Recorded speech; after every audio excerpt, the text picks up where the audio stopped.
Salam sejahtera bagi kita semua, Shalom. Bertemu dengan kami dalam channel Faith and Love.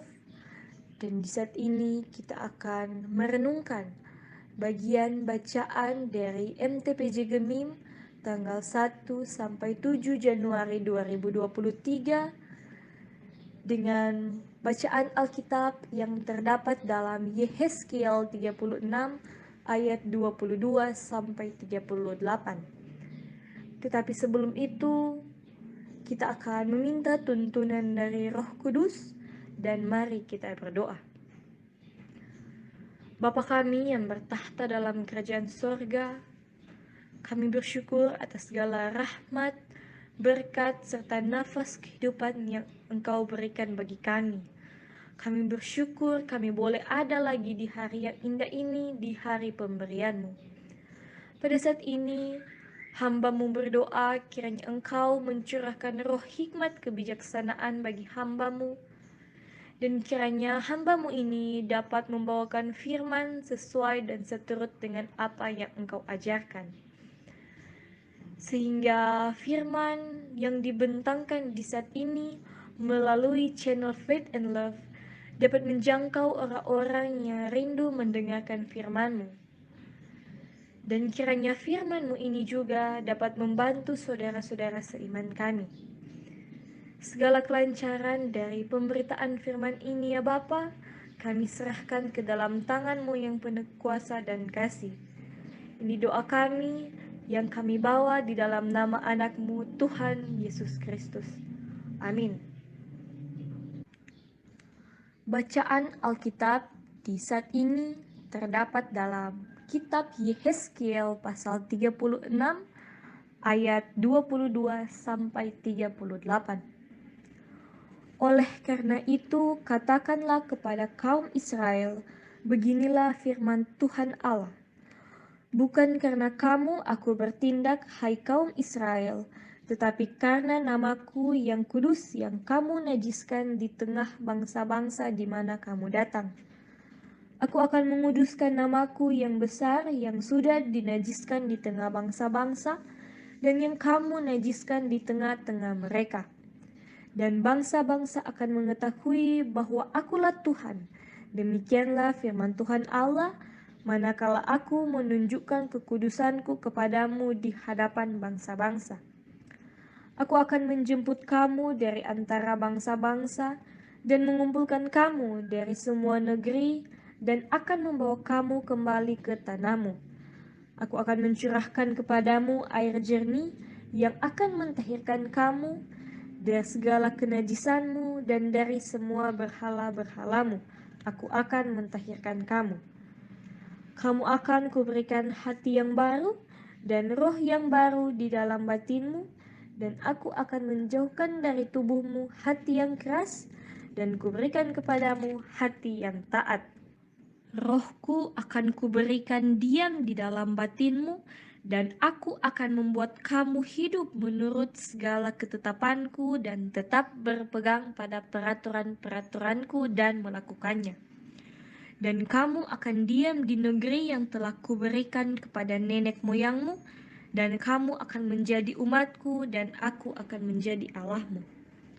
Aku akan melepaskan kamu dari segala dosa kenajisanmu, dan aku akan menumbuhkan gandum serta memperbanyaknya, dan aku tidak lagi mendatangkan kelaparan atasmu. Aku juga memperbanyak buah pohon-pohonanmu dan hasil ladangmu, supaya kamu jangan lagi menanggung noda kelaparan di tengah bangsa-bangsa. Dan kamu akan teringat-ingat kepada kelakuanmu yang jahat dan perbuatan-perbuatanmu yang tidak baik, dan kamu akan merasa mual melihat dirimu sendiri karena kesalahan-kesalahanmu dan perbuatan-perbuatanmu yang keji. Bukan karena kamu aku bertindak, demikianlah firman Tuhan Allah, ketahuilah itu. Merasa malulah kamu dan biarlah kamu dipermalukan karena kelakuanmu, hai kaum Israel.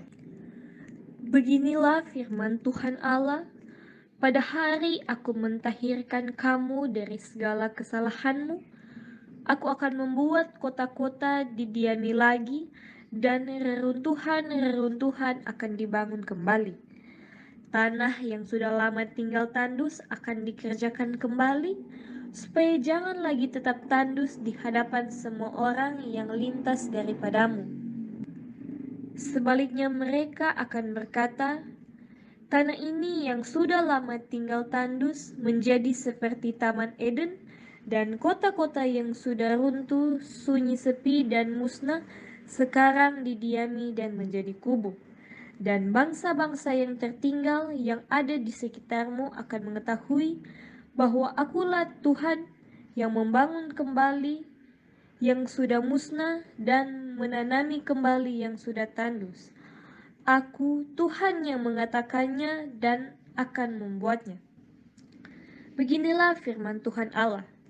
Dalam hal ini juga aku menginginkan supaya kaum Israel meminta daripadaku apa yang hendak kulakukan bagi mereka, yaitu membuat mereka banyak seperti lautan manusia, seperti domba-domba persembahan kudus, dan seumpama domba-domba Yerusalem pada waktu-waktu perayaannya, begitulah kota-kota yang sudah runtuh penuh dengan lautan manusia. Dengan begitu, mereka akan mengetahui bahwa akulah Tuhan. Tema perenungan di saat ini yaitu hati baru memasuki tahun baru. Saudara-saudara yang diberkati oleh Tuhan, hati dalam bahasa Yunani yaitu kardia, yang berarti batin manusia yang utuh. Dan dalam bahasa Ibrani yaitu lev, yang berarti jiwa, perasaan, dan pikiran. Di dalam hati ada perasaan, keinginan, dan kehendak. Maka ketika hati kita baik, tentu apa yang kita inginkan dan lakukan pasti yang baik. Melainkan ketika hati kita tidak baik, maka apa yang kita inginkan dan kita lakukan tentu yang tidak baik yang mendatangkan dosa. Dalam menyambut tahun baru identik dengan yang berbau baru, entah itu pakaian, perabotan, ataupun hiasan yang ada di rumah yang kadangkala memicu adanya persaingan yang membuat tidak adanya damai di hati. Dalam juga menyambut tahun baru, selalu adanya pesta pora, euforia tahun baru yang berujung pada mabuk-mabukan, perkelahian, dan keributan. Oleh karena itu, tema di sepanjang minggu berjalan ini mengajak kita semua di tahun yang baru, tahun 2023, agar memperbaharui hati dengan meninggalkan hal-hal yang tidak berkenan yang kita lakukan sebelumnya, dan kita memiliki hati yang baru yang mendatangkan kebaikan dan kedamaian hati. Nah, saudara-saudara yang dikasihi oleh Tuhan, bacaan di saat ini yang terdapat dalam kitab Yeskiel. Yeskiel adalah salah satu nabi dan ia hidup di zaman pembuangan di Babel. Karena bangsa Israel banyak melakukan dosa terhadap Tuhan, maka Tuhan membiarkan mereka dikuasai oleh Babel. Tapi Tuhan mengutus Yeskiel dan memberi nubuat tentang keselamatan Israel, bahwa Tuhan akan menyelamatkan Israel dan akan memulihkan mereka. Khususnya dalam bacaan kita yaitu dalam Yeskiel 36 ayat 22 sampai 38 berbicara nubuat tentang pemulihan Israel. Allah memulihkan bangsa Israel karena mereka telah menajiskan nama Allah yang kudus, bukan karena mereka memang pantas untuk mendapatkan pemulihan. Sehingga semua bangsa akan mengetahui bahwa Allah mampu untuk membebaskan bangsanya dari perbudakan, dan Allah Israel adalah Allah yang berkuasa.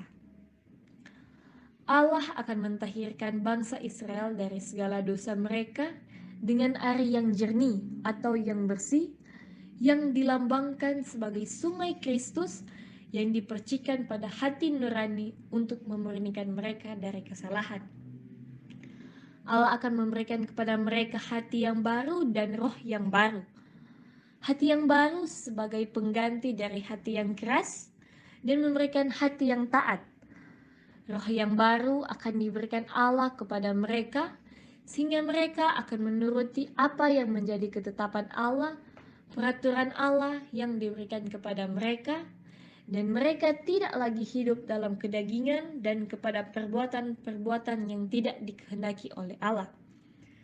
Karena ketika Allah memberikan roh untuk diam di dalam batin, maka roh itu akan membimbing hidup mereka untuk mampu melakukan kebenaran yang dikehendaki oleh Allah.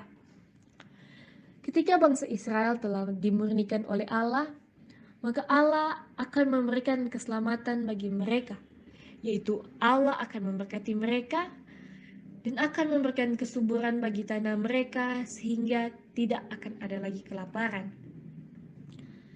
Nah, dengan apa yang Allah lakukan itu, dengan pemulihan bahkan penyelamatan Allah, tentu membuat bangsa Israel akan mengingat apa yang mereka lakukan sebelumnya, kesalahan-kesalahan dan dosa-dosa yang diperbuat mereka, dan mereka akan menjadi malu terhadap hal itu. Karena ketika kebaikan Allah nampak kepada mereka umat berdosa, pastilah mereka akan malu dengan apa yang mereka lakukan. Allah memberikan itu semua kepada mereka bukan karena mereka yang berhak untuk mendapatkan, tetapi karena kehormatan Allah sendiri yang membuat Ia melakukannya terhadap mereka. Dengan semua yang sudah Allah lakukan kepada mereka dengan adanya pemulihan, Ia juga menginginkan supaya apa yang mereka ingin Tuhan lakukan kepada mereka, maka mereka harus memintanya kepada Tuhan. Sehingga Tuhan akan memberkati mereka dan membuat mereka banyak seperti lautan manusia. Dan ketika mereka meminta kepada Tuhan, maka mereka akan mengakui bahwa Tuhan ialah Allah yang menyelamatkan mereka.